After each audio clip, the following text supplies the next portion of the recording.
बरेली में सुदृढ़ शक्ति फाउंडेशन की भागवत कथा त्रिवटीनाथ मंदिर में 20 से 26 फरवरी तक होगी। आचार्य विमल कृष्ण शास्त्री महाराज होंगे। कथा व्यास कलश यात्रा भी निकलेगी। बरेली में सुदृढ़ शक्ति फाउंडेशन की ओर से 20 फरवरी से त्रिवटीनाथ मंदिर प्रांगण के सत्संग भवन में श्रीमद् भागवत कथा का आयोजन किया जा रहा। कथा 26 फरवरी तक चलेगी। कथा व्यास वृंदावन धाम से आ रहे आचार्य विमल कृष्ण शास्त्री महाराज होंगे। 20 फरवरी को ही कलश यात्रा निकाली जाएगी। दोपहर 3 बजे से कथा शुरू होगी। फाउंडेशन की अध्यक्ष डॉक्टर ऋचा दीक्षित ने उपजा प्रेस क्लब में एक प्रेस वार्ता के दौरान बताया। कहा कि कथा के उद्देश्यों के बारे में कहा कि ये महिला सशक्तिकरण के मुद्दे को ध्यान में रखते हुए समाज में धर्म के नाम पर व्याप्त भ्रांतियां, अज्ञानताओं से बच्चियों, महिलाओं को बचाना है। संस्था चाहती है कि श्रीमद् भागवत कथा के माध्यम से धार्मिक और नैतिक संस्कारों का उन्नयन हो सके, वह जीवन के प्रत्येक मार्ग पर सशक्त, सबल और निर्भीक बन सके। डॉक्टर ऋचा ने बताया कि इन सभी विषय को लेकर श्रीमद् भागवत कथा की अमृतमयी बेला 7 दिन तक 3 बजे से हरि इच्छा तक चलेगी। 20 फरवरी को कलश यात्रा निकाली जाएगी।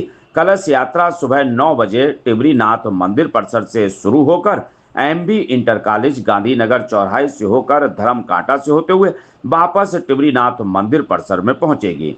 कलश यात्रा का संचालन और संयोजन अखिल विश्व गायत्री परिवार की ओर से किया जाएगा।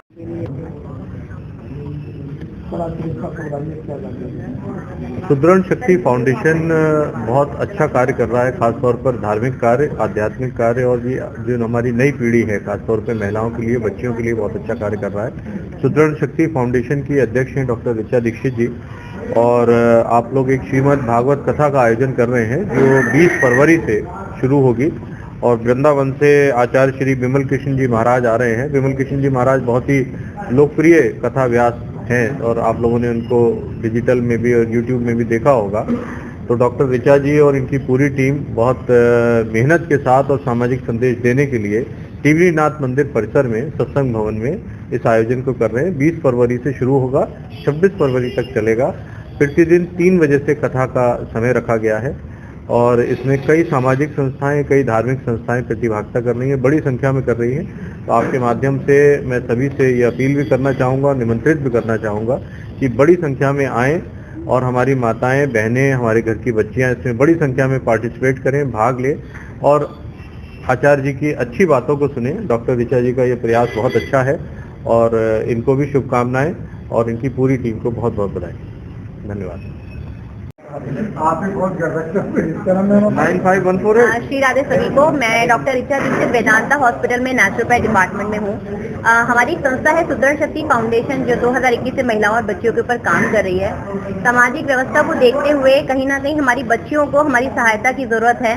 कुछ चीजें हम अनजाने में करते हैं, कुछ चीजें जानबूझ के करते हैं, कुछ चीजें संस्कारों की कमी के कारण करते हैं, कुछ चीजें सामाजिक तौर पे हम व्यवस्थाएं ना समझ पाने के कारण करते हैं। तो मुझे ऐसा लगता है सामाजिक नागरिक होने के कारण जो भी हमारी रिस्पॉन्सिबिलिटी है, चाहे वो हमारे घर के प्रति हो, बच्चों के प्रति हो, हमारे पति के प्रति हो, कोई भी ऐसी जिम्मेदारी जो हम नहीं निभा पा रहे हैं, जिसकी वजह से सामाजिक तौर पे गलत हमारे मैसेजेस जा रहे हैं, तो मुझे ऐसा लगता है कि कहीं ना कहीं जो हमारे संस्कारों की कमी के कारण धर्म की जो कमी आ रही है, तो धर्म के द्वारा ज्ञान की हम लोगों ने पहल स्टार्ट की है।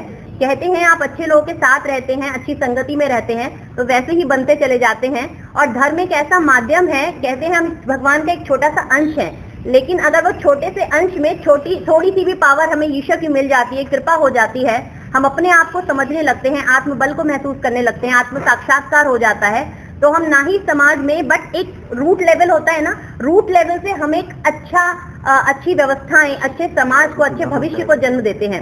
तो भाई एक छोटा सा प्रयास है। सुदृढ़ शक्ति के अलावा इसमें बहुत सारी संस्थाएं हैं जो हमें सहयोग कर रही हैं। 20 तारीख को हमारी कलश यात्रा निकलेगी। सत्संग भवन में कथा का आयोजन किया जा रहा है। 20 फरवरी से 26 फरवरी त्रिवटीनाथ मंदिर सत्संग भवन में टाइमिंग रहेगा 3 बजे से हरि इच्छा तक। तो इसमें मैं दिल से आप सभी को आमंत्रित करती हूँ। हमने कुछ स्कूल में भी कांटेक्ट किया था, जहाँ पर जैसे बीएल इंटरनेशनल स्कूल है, शिशु मंदिर है, कौन सा कांति कपूर विद्यालय है, वहाँ के बच्चे भी यहाँ पे सम्मिलित होंगे।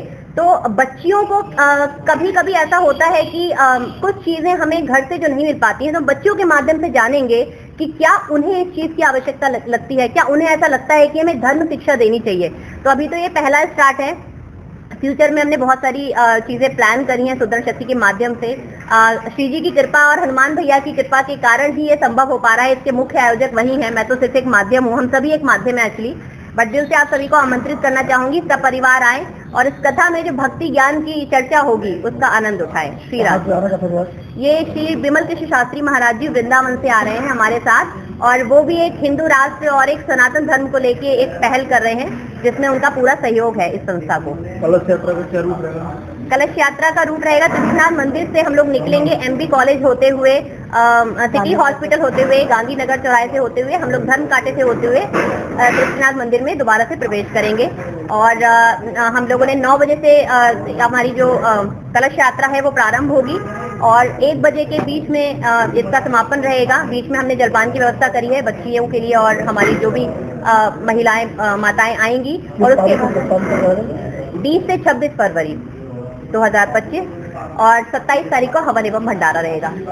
विजय जी, आपकी जो फाउंडेशन है वो महिलाओं के उत्थान और बच्चियों के लिए इस तरह से और भी कोई तरीका है जो जागरूक करते हैं? जागरूक करने के बहुत सारे तरीके हैं और बहुत सारी संस्थाएं इस पे ऑलरेडी काम कर रही हैं। लेकिन अगर आप देखेंगे ना, तो कोई भी चीज अगर रूट से स्टार्ट की जाए, आप ऊपर ऊपर करेंगे तो परिवर्तन तो आता है, बट आप ये देखिए कि उसको जड़ से कैसे खत्म किया जाए। क्राइम है वो तो कलयुग है, तो बढ़ेगा ही और होता ही चला जाएगा। लेकिन आप ये देखिए, एग्जाम्पल मैं छोटा सा लूंगी कि हमारी जो बच्चियां हैं, महिलाएं हैं, जब हम बाहर निकलते हैं तो कई बार हम ऐसा सोचते हैं कि हमने जो कपड़े पहने हैं, हमारा जो व्यवहार है, हमारा जो रहन सहन है, वो मतलब हमारा पर्सनल है। अगर कोई हम बोले तो शायद हम ऑफेंसिव हो जाते हैं या हम ये बोलने लगते नहीं मेरी लाइफ है, माई वे और हाईवे वाला। लेकिन कहीं ना कहीं हमें ये सीखना जरूरी है कि जब भी हमारे साथ कुछ गलत होता है तो हम हमेशा समाज की तरफ देखते हैं। तो समाज की तरफ क्यों देखते हैं? क्योंकि हमें ऐसा लगता है कोई हमारी मदद करे। लेकिन क्या आपने कभी सोचा है कि हमारे ही व्यवहार से, हमारी रहन सहन से कहीं ना कहीं हमें चीजें प्रभावित करती हैं? तो रूट लेवल से अगर बदलाव होगा तो डेफिनेटली एक अच्छे समाज की तरफ हम लोग आगे बढ़ेंगे। और महिलाओं की जो दैवीय शक्ति है वो स्वरूप को वो पहचान नहीं पा रही है। बस वही हमारी एक प्रयास है कि वो समझे और पहचाने अपने स्वरूप को।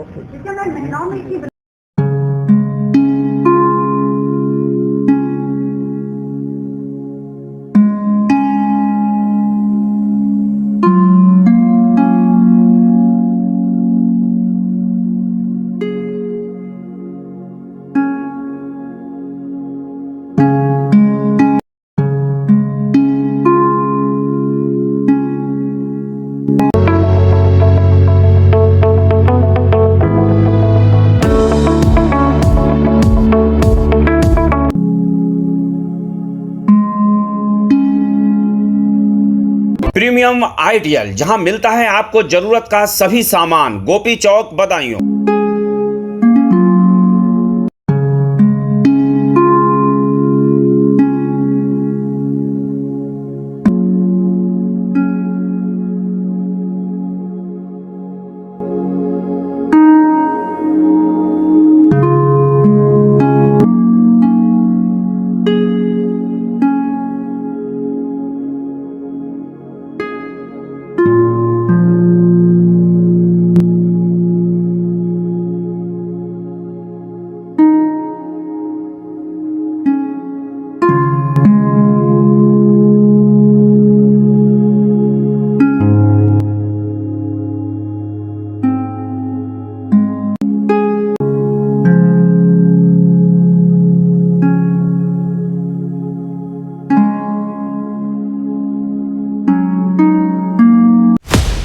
आपको हमारा वीडियो पसंद आया हो तो इसे लाइक, शेयर और सब्सक्राइब जरूर करें। देखते रहिए SKS 24 न्यूज नेटवर्क।